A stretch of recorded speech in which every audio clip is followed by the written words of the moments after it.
Good day, everyone. Hope everybody's doing great today. Appreciate those of you watching this video. I hope you enjoy it. And if you do, hit the like button. Today, we'll be talking about this South Korean show called My Dearest. This is probably the best show I've seen all year so far. It was fantastic.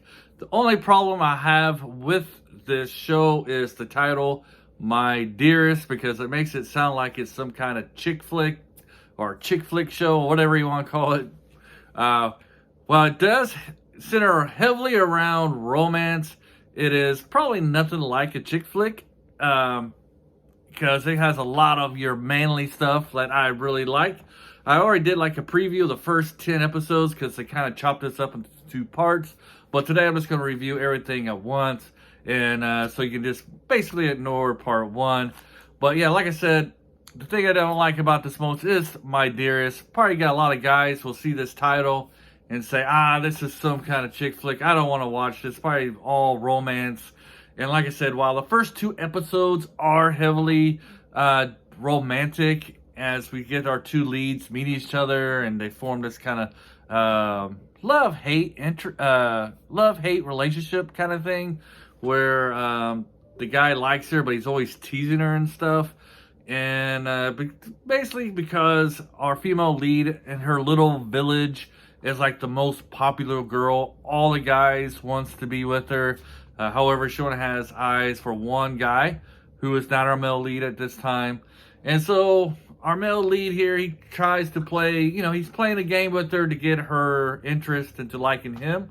And that's kind of why he's always teasing her and pushing and pulling with her, shows interest, pulls back and stuff like that. That's basically what the two episodes get into. But at the end of the two episodes is when us men, us, I'm kind of romantic, but people are not so much romantic.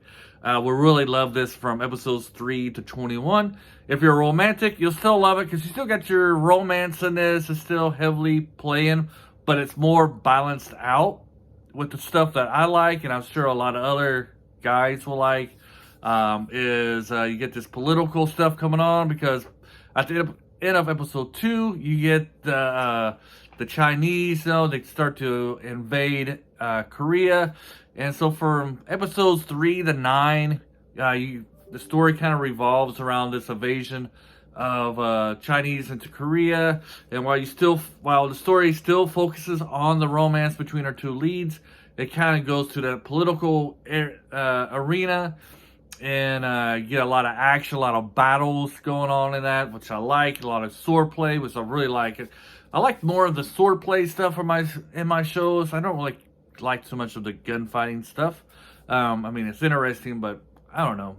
I just like the fighting with the swords and stuff. That kind of action is what really draws my attention more.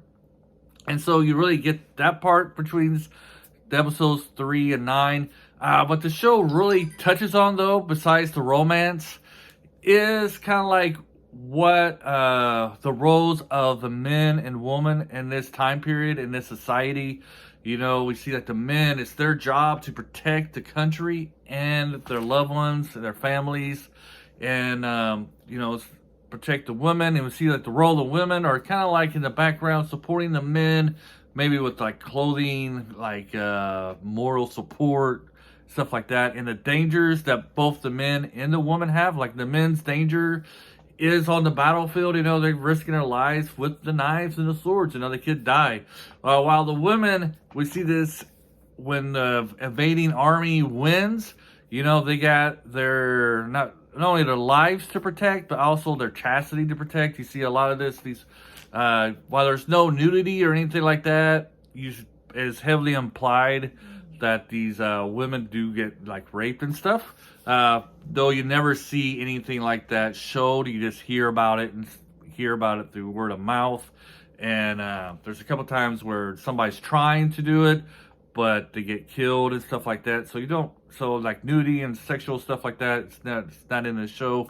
But it's very heavily applied. So that's one thing that the show really hits upon, is the roles of men and women in this time period, in this society, and basically how strict this is. Especially we got the second male lead who I basically hate from day one, from episode 1 to episode 21, like the whole series, because he's like this scholar, and he seems to, in my opinion, he's wrong on like every political decision there is in this, and he's very strict on this, societal rules and boundaries.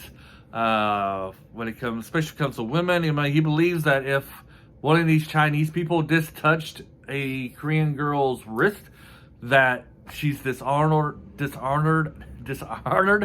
and soiled, and you can't believe that these women would continue wanting to live, There's a lot of men in this series who thinks that these women should commit suicide or something just because they were touched or even raped by these Chinese people. So that's one of the themes in here, especially when it comes to, then we got our male lead.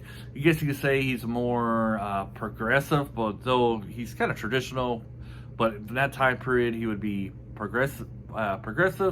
And his beliefs are totally different from the majority of the men, and especially when it comes to that aspect of the story. All right, so I realize this is going to be a weird cutscene because I had an unexpected noise happen.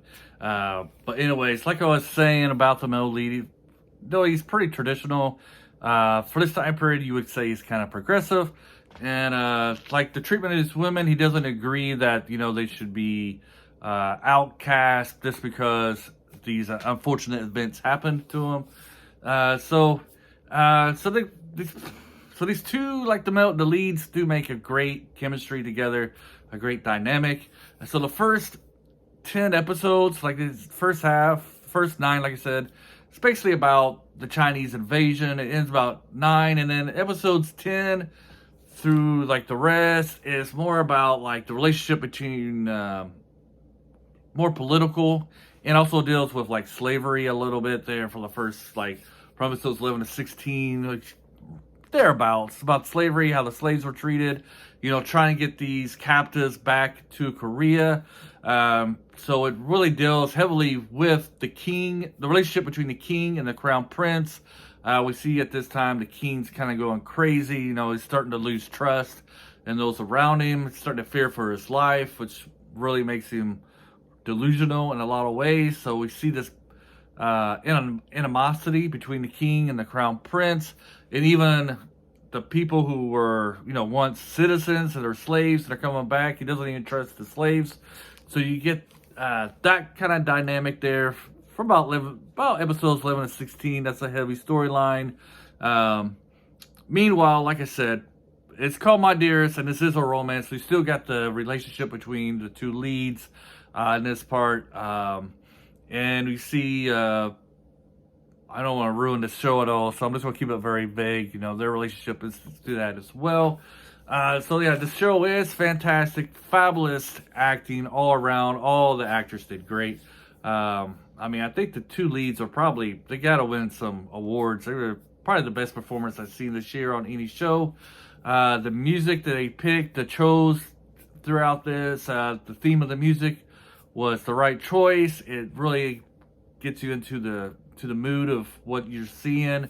They did a fantastic job with that. The scenery is excellent. The fighting choreography is fantastic as well. There's really no flaws with this show whatsoever, except for the title. Like I said, I'm not a big fan of the title. And maybe the last 10 minutes of the show, I'm not going to give the ending, but it's kind of like unrealistic a little bit on the ending. But it doesn't hurt to show that much. So I do highly recommend this. It's a must-see. I saw this on Viki Rakuten. You can download it on an app store. And I don't know where else you can see it. I just know that's where I watched it.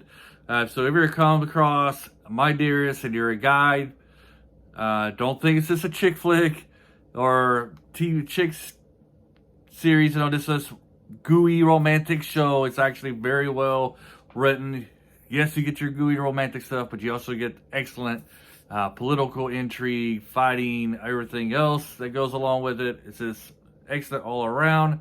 So check out My Dearest. Have a great day, and I think that's all I want to say about this. There's a lot I want to say, but try and keep the time period down. time of these down. Last thoughts here. Yeah, it's great. Have a great day. And until next time, bye.